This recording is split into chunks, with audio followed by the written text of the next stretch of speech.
Yak na naman.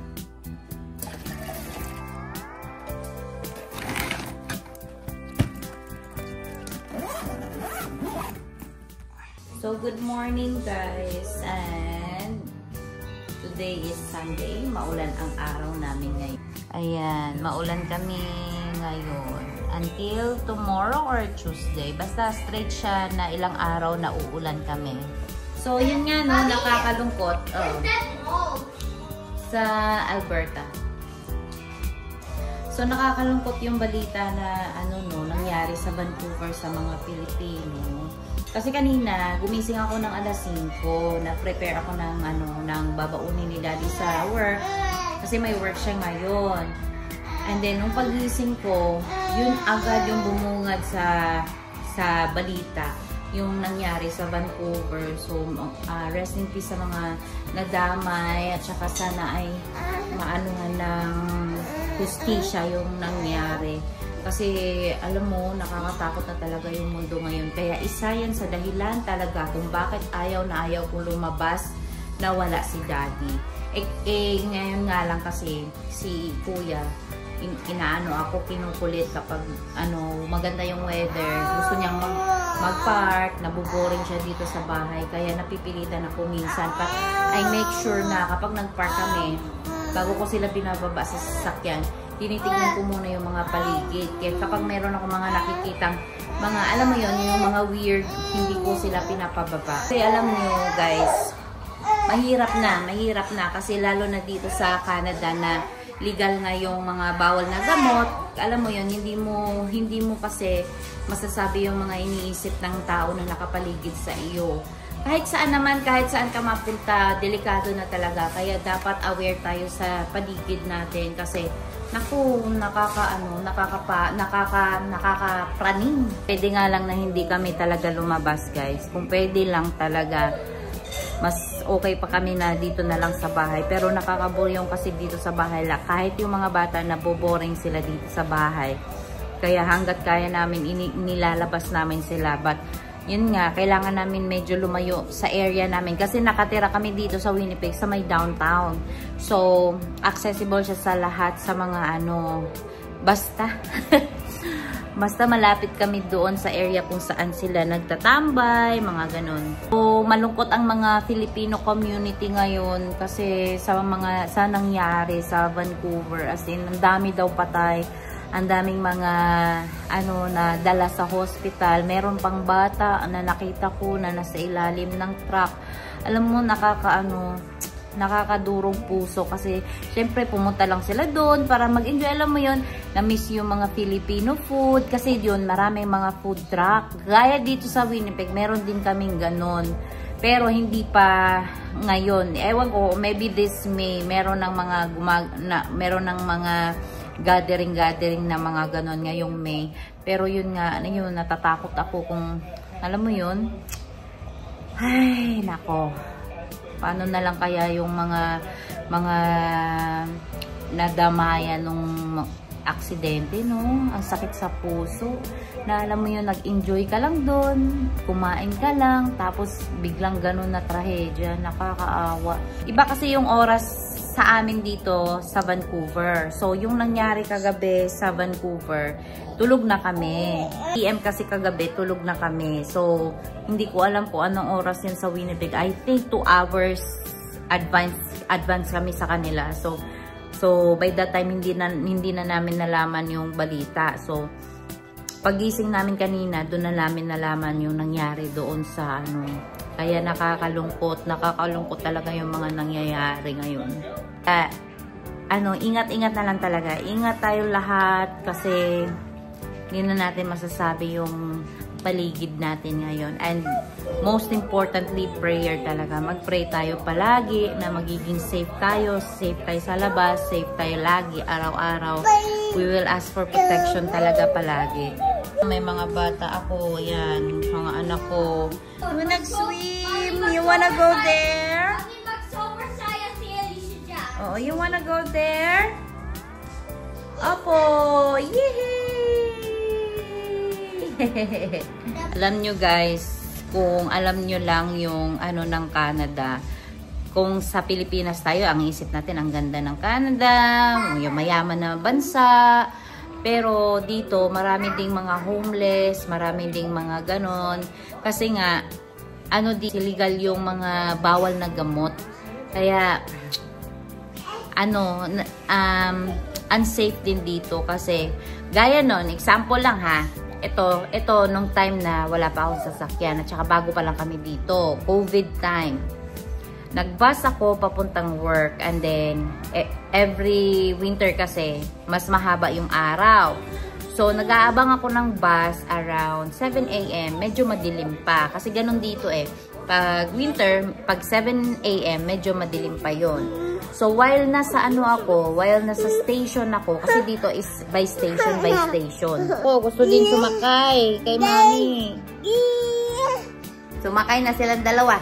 Mommy, when I want to be a good Oo. Ayan gusto din ni Alicia kumandong kay mami. Mommy, I'm going to make the scariest slide. Oo. Like it goes around. Like it goes around. Ano tayo? Ay nako, sumakay kasi si Alicia sa akin. While nag-wait ako sa station, hindi ako pumasok sa shed kasi maganda yung shed dito dati kasi nga merong mga heater. So while naghihintay sana doon, medyo mainit at saka hindi masakit sa balat kasi nga shed, hindi pag mahangin kasi dito tapos winter, masakit sa balat, as in masakit talaga. Tapos hindi ako pumasok kasi nandun sila yan yung nila, yan yung parang painitan nila. So, doon sila nagtatambay. And then, while wala pa yung bus ko, kasi lagi akong early sa bus, kasi natatakot ako na maiwan. Kasi dito kasi, pag late ka na ng 1 minute, or kahit na seconds lang, maiiwanan ka na talaga ng bus. Kasi minsan, mas maaga yung bus dumadating, ganon. Kaya lagi akong maaga dati sa bus station. So, syempre, nandun lang ako sa labas ng shed. Nakatingin ako sa kanila. Kasi, syempre, titignan ko kung ano yung ginagawa nila. Kung meron ba silang mga weapon or something. Kasi nag-iisa lang ako doon na nag-aabang. The rest sila, nandoon sila. Siguro 4 sila noon. Isang babae, 2 at 3 lalaki. So, yun nga, meron silang ginagawang masama sa loob. Nagtuturok sila ng ganon. As in, makikita mo, as in, hindi sila nahihiya gawin yun dito. Tapos, yung isa biglang tumayo. Tumayo siya, tapos binuksan niya yung pinto sa shed. Lumapit siya sa akin. Syempre, kinabahan ako kasi nakita ko silang gumagamit Tapos, kinakalma ko lang yung sarili ko para hindi ako nahalata na natatakot ba. Kasi ayaw nila daw ng ganon. Ayaw nila na yung lalayo ka sa kanila or kinatatakutan mo sila kasi iniisip nila na, yun nga, masama sila, ganon.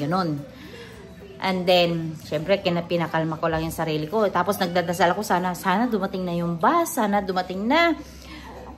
Ang tagal talaga ng bus ko dumating. Medyo na late siya nun. Kasi ganon yun Pag winter, minsan late, minsan maaga. Hindi mo masasabi yung ng winter dito kapag nagbabus ka talaga. Minsan late ng 30 minutes kapag may problema yung bus. Di lumapit siya sa akin. Ang tinanong lang niya sa akin, nag-ask siya kung meron ba akong lighter. Sabi ko, I'm sorry, I don't have lighter because I don't smoke. Ganon lang. Sasagutin mo lang sila ng matino. Tapos, bigla lang din siyang lumayo. Bigla lang din siyang bumalik dun sa shed. Tapos nun, sabi ko, Lord, sana ay dumating na talaga yung bus kasi natatakot ako sa kanila. So, maya-maya dumating na yung bus. And isa pa, kahit na nasa bus ka, guys, naku, nakakatakot. Kasi may mga insidente din dito na kahit nasa bus ka, bigla ka lang na duduraan. Basta, nakakatakot sila. Minsan, nandyan sila, natutulog sa bus. Kaya, nung talaga, sabi ko, gusto ko talaga magka-driver's license na. Kasi, sa Philippines naman, nagda-drive na ako. Meron ako lisensya doon. Pero dito kasi, mahirap magkuha ng lisensya. Hindi basta-basta ba. Kasi mayroong road test, stricto talaga sila sa road test, stricto sila sa exam. Bumagsak pa nga ako ng first exam ko noon. Kaya noon, talaga, sinabi ko talaga, gusto ko talaga magkasasakyan, gusto ko mag-drive. Kasi napakadelikado. Tapos every time nakasama namin si Ethan sa bus, naku, kapag may kasama ka talagang bata, para kang natatakot, para kang praning ka talaga na lagi kang nakalingon-lingon sa sa paligid. Kaya importante ang sasakyan dito, ang mga sasakyan dito hindi lang siya yung pang ano ka kasi kailangan ko ng sasakyan kasi mayaman ako, ganun.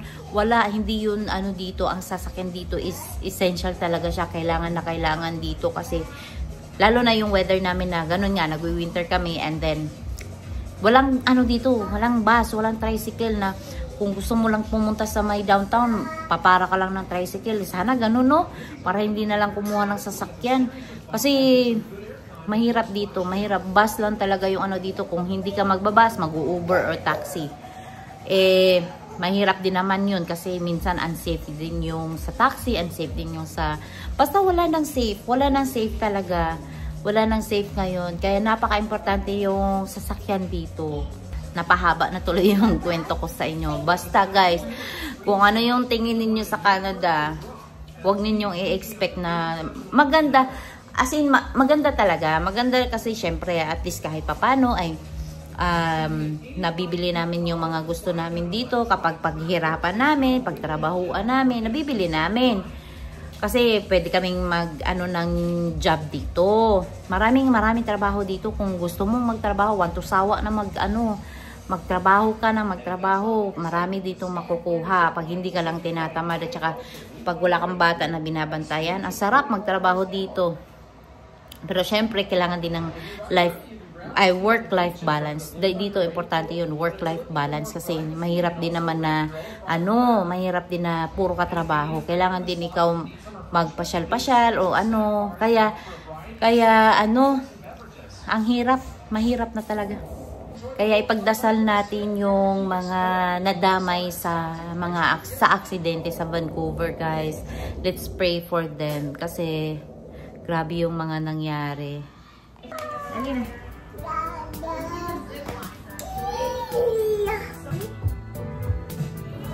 Mami. Pag laki na ako, I'm gonna make a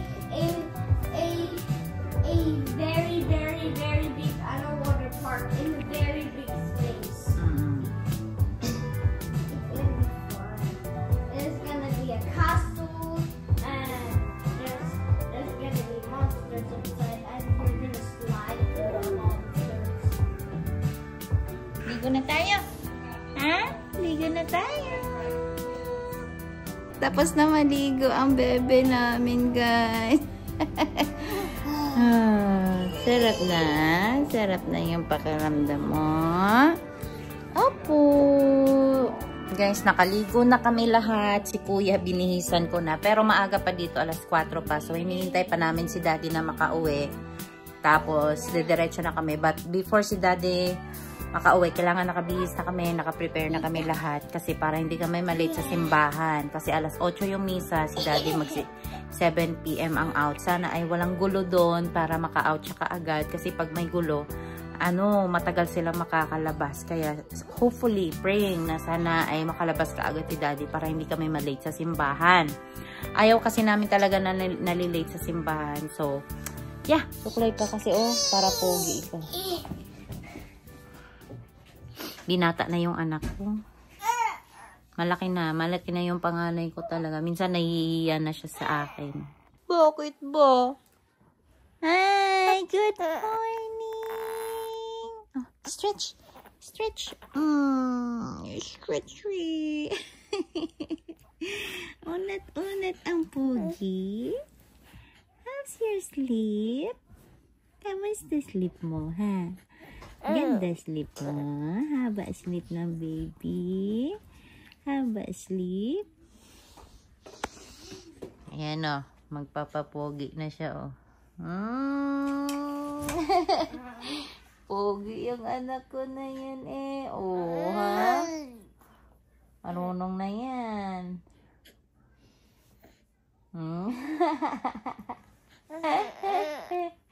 Magi 8 years old na kasi siya ngayong taon Kaya medyo behave na din siya kasi lumalaki na siya. Bira na nga niya ako niyayakap, di na niya ako kinikis Ayaw na niya gaano. Bakit? Bakit?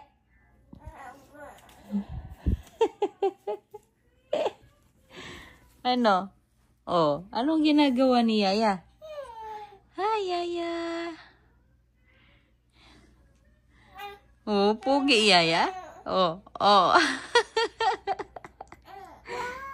Wow, pogi si Kuya.